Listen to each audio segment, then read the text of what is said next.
guys, magandang araw po ulit sa inyong lahat. Ayan, manibagong vlog na naman po namin na taga-ayan guys. At nandito po ako sa pinagpapaayusan po ng sidecar. At yan guys, yung bubong. Nagpapakabit ko nga po. Kasi meron na po si kuya na pang welding. Naayos na siguro po. Ito po yung bubong. At syempre nagbili po ako ng bakal. Ayan. Yan po yung bakal na mahaba.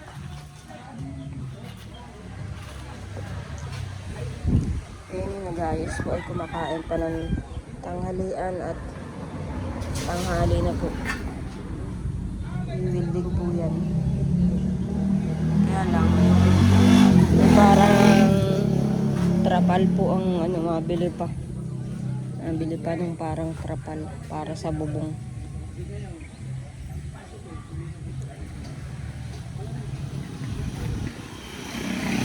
Para po pag naulan, hindi po mababasa ang sakay.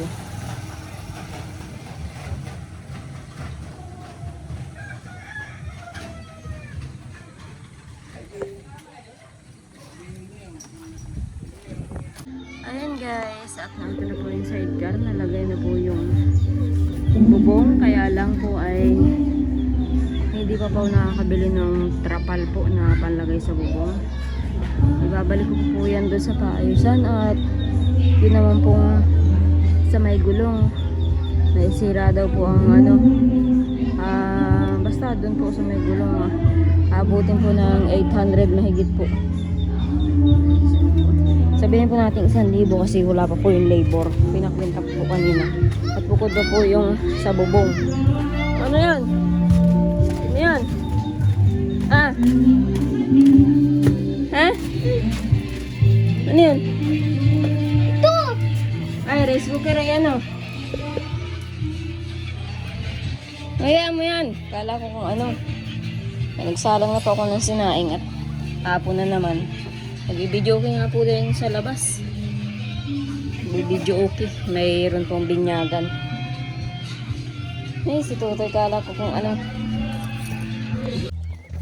Ayun guys, nandito po kala nanay. Ano, nakatapos ng paghahang usil pa nanay? Ha? Nakailang sako?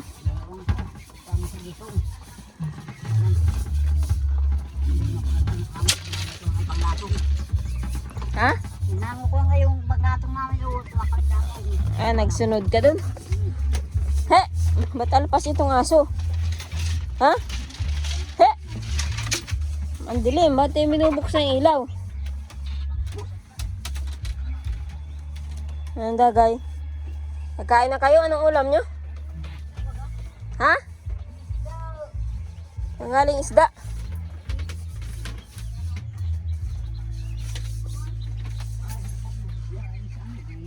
Nasaan na yung mga sisiw ko nanay? Ilang sisiw? Nandun mo nasa ba yung etwas dyan. Dahil mo dun, kasamahan. Dalawa yan, nangangadaglag. Ayusin mo dun. Saan ilalagay? Doon sa kasamahan ng itlog, dun sa taas. Dahil mo muna at mamamatayan. Ay baka bugok na yun. Hindi. Andun. Andun na nga hulog niya, mababalian niya. Dalawa yan. Dahil mo muna dun sa taas. Na pala itong isa ito. Ito malagot ang sako. Lagay mo dyan yung ano. Ay, wala kayong electric fan. Ano yan? Hindi nyo sinad sa bahay. Hindi ito kirag isa. Meron dyan isa mamaya na lang. Asan si Hiyo? Yung itlog. Ay, Ilan pa yung itlog? 4. Ayat. Maliit lang pala yan. Bye mati dyan. Kasi meron pa. Baka meron pa doon. Lana, balat na yun. Balat na yan. Ilan na yung pisa? Awan. 4. 4 yung pisa. Baka ito bugok na. Ano? Ha? Ano yun ay 10 yan. Kung ano yun, ban? Bibigyan kita dyan. Wala yung dalawa. Ayun lahat dyan. Nalagay mo ito dyan. Nalagay mo. Sarap yan. Ay, buto na yan. Antok na si Monica. Walang electric pan.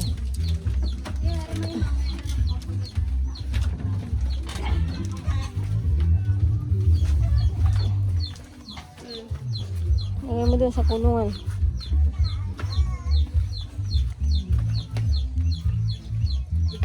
Isang months pa eh.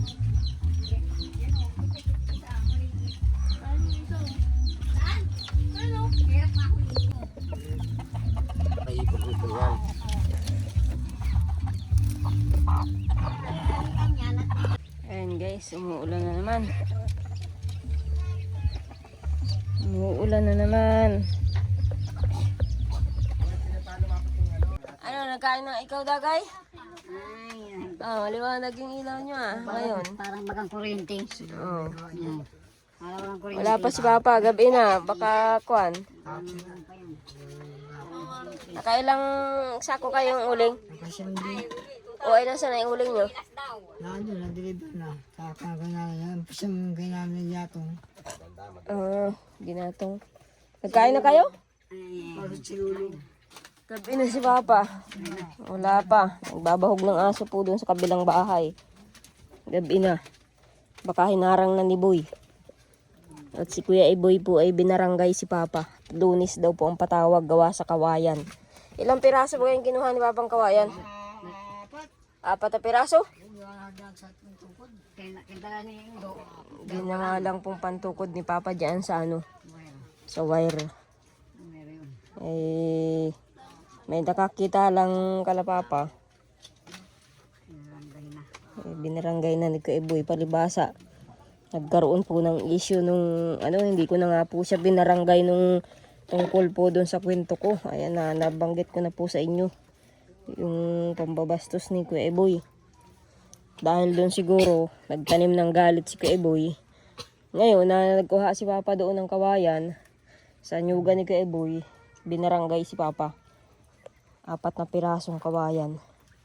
Maliliit naman daw. Maliliit? Maliliit lang. Maliliit naman eh. Hindi mo na magagawa. Kahit maliliit, hindi sa atin. Maliliit lang.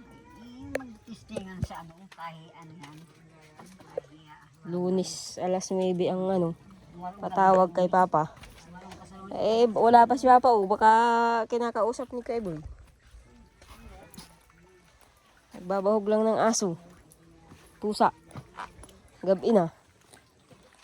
Nag-ulan. Ayan, madulas ang daan.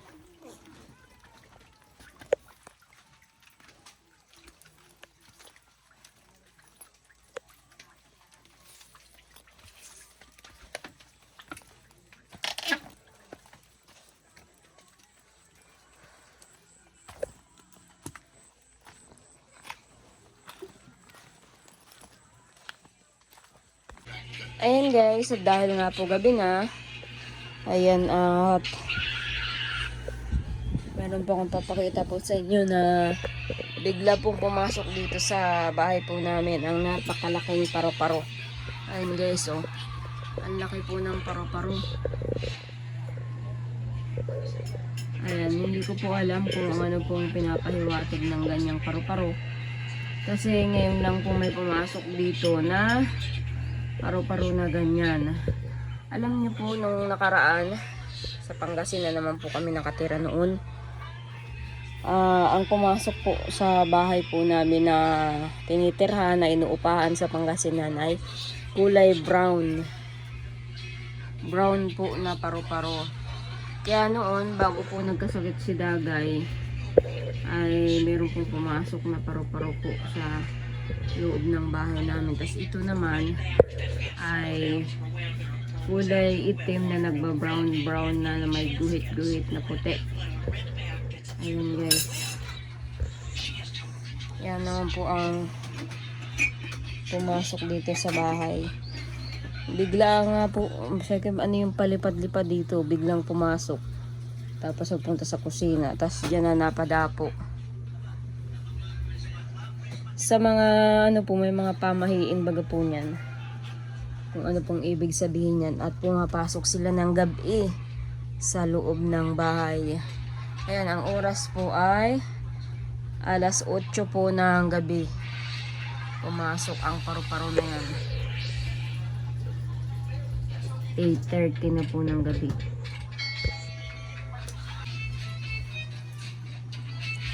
Ay, kumakain po kami ni Tutoy kanina. Ayan guys.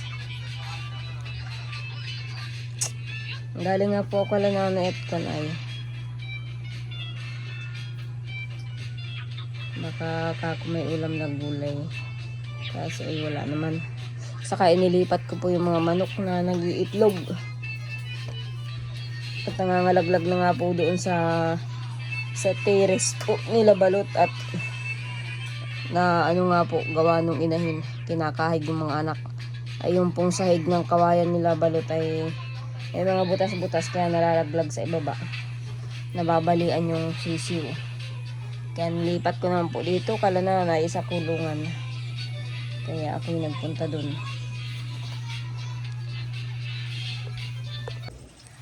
Ayan guys. Ngayon pong linggo ng umaga. Ayan. Kami po ay naglalaban na naman.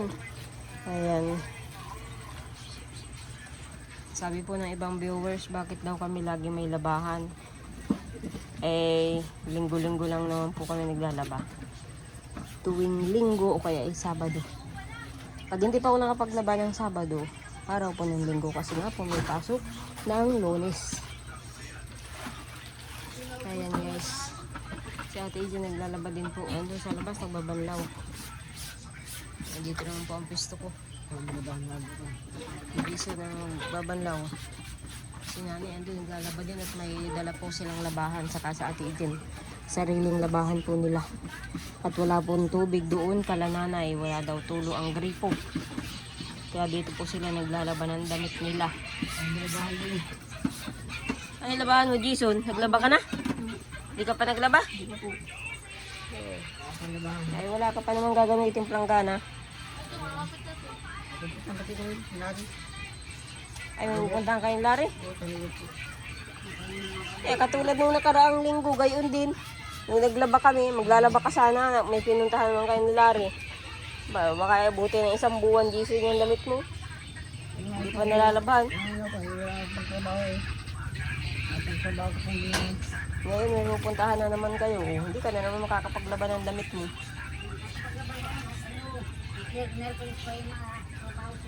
Merkulis?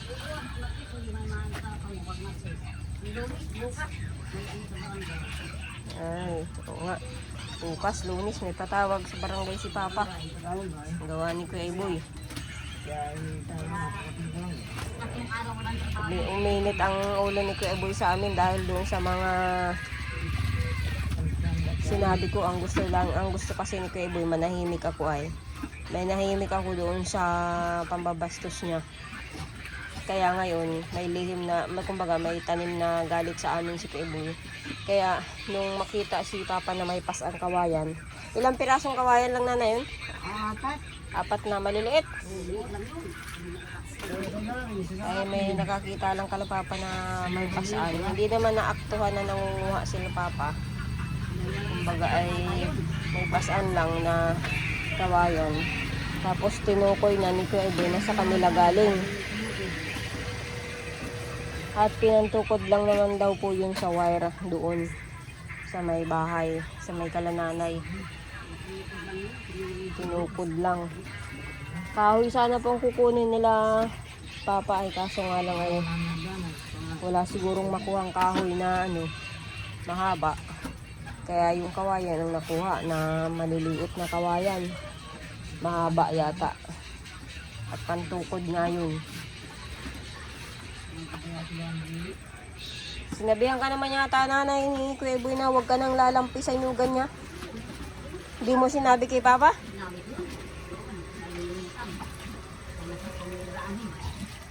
Eh, si Papa naman ay nagsabi na pala si Kuya Iboy na huwag nang lalampisan yung ganyan.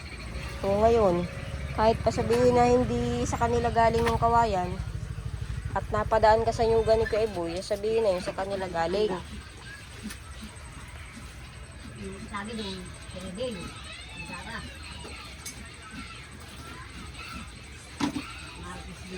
Tapos sabi niya, sabihin, sila rin nila si Dagnan guys, hindi ko kain. Hindi sa akin guys, sa sampalayan. Ha? Nagugubos lang ng sapa. Nag-yes-yes daw kayo ng kawayan? Sila rin daw. Oh. Yes, yung dahan ng kawayan, dahil buhugos lang ng bulo ng kawayan. Uy, nag-yes-yes baga sila rin ng kawayan doon. Hindi, Baka iba na ang may gawa nun. Lahat ay ibintang na sa kalapapa. makita lang sila rin sa sapa, nilibigit ako, sabi niya, yes. Naghuhugas ang bulo ng kawayan, tapos alin. Sabi, igayit siya. Ay. Buhugos lang ng bulo ng kawayan. Ngayon, bukas po alas 9 ang patawag. Ano dagay, tapos ka na magkusot?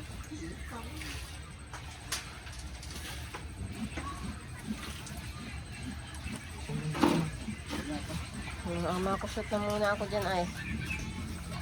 Ito, magbanlaw ka dagay dito. At nang maano yung banlawin. Nang makapagsampay. Ayan guys, at malabang muna po ako. Ryan, yung mga damit mo. Tanggalin mo na dito at magsasampay ng damit. Yung mga dalaban. Tanggalin mo na. Ha? Ayun ang ulam mo. Chicken. Nasaan ang chicken? Sa kabit. Nasaan ang inasal mo? Ha? Oh, may ulam ko pala. Saan galing yan? Kailan? Kanina? Ano? Gusto mo ng ano? Basa. Saan ka nagbili niyan, Dagay? Sa bayan? Oo.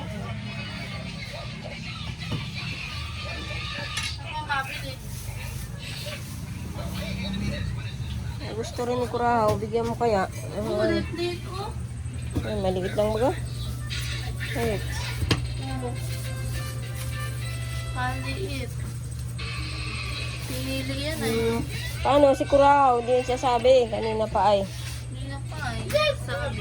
Layo-layo ka naman. Ay, ako'y naglalaba ay. Ay, pa doon.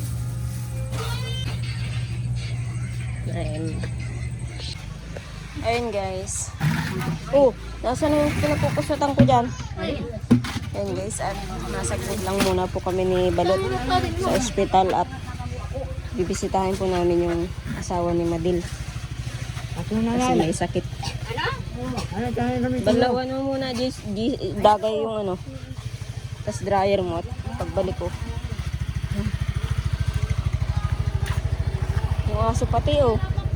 Aba ng tali.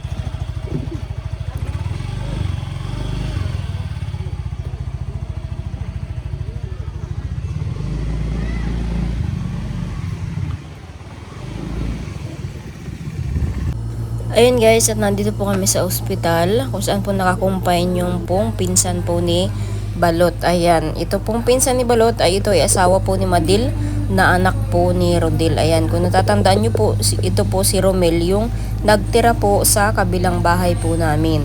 Yung bahay po ni Dagay doon sa kabila. Sila po yung nagtira at saka yung si Madil, yung anak po ni Rodel. Sobrang payat na nga po kasi sa halo-halong kung ano-anong sakit na daw po ang ano po kay Romel.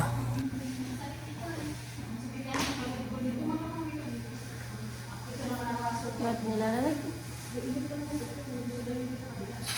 Dito ililipat.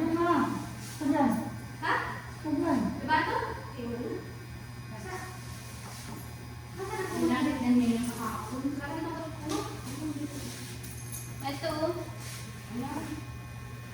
May ano ka to? Pumutya ko yan.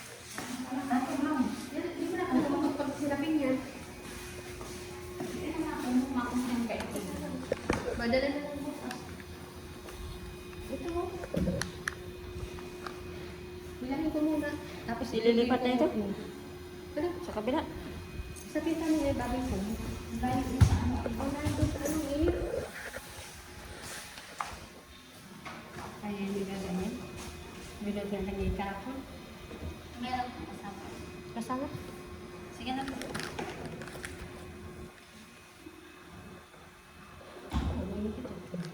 Ayan nga yan. Yan, ayan, bilog na. Bigat ata ito.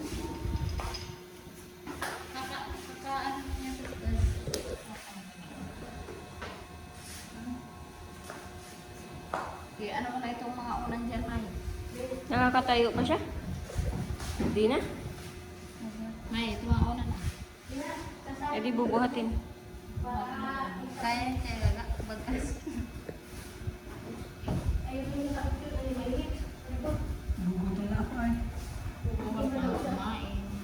Bawal na. Bawal kumain? Oo, bawal pa daw. Bawal pa yung kumain. Eh kagabi pa yata din ang kanya. Kahapon pa. Eh kahapon pa.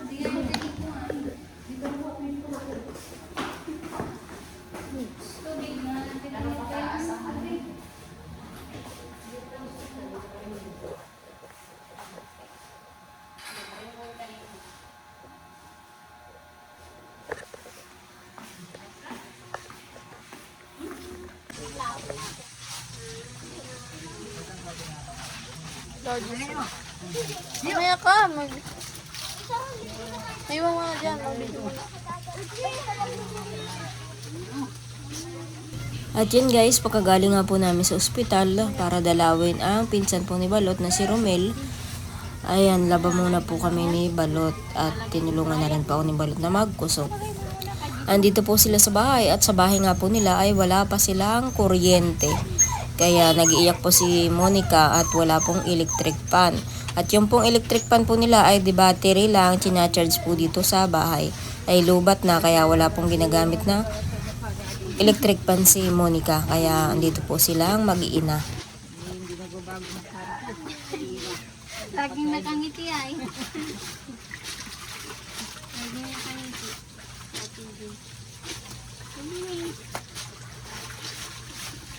Smiling face.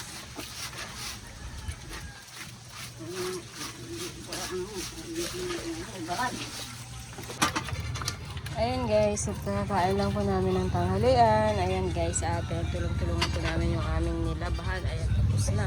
Naisampay na rin po yung nilabahan namin. Pero mayroon pa po akong dinadryer. Ayan guys, at nakakain lang po namin. Si Ate Jen ang naghuhugas ng plato. Ayan guys, at sabi ko nga po yung pinagbanlawan ay huwag itapon ni nanay at ililinis ko po ng CR. Ay, pahinga lang po. At huh? Ay dadalhin nga yun dun. Dapat ay padala yun dun tapos babalikan na lang mamaya.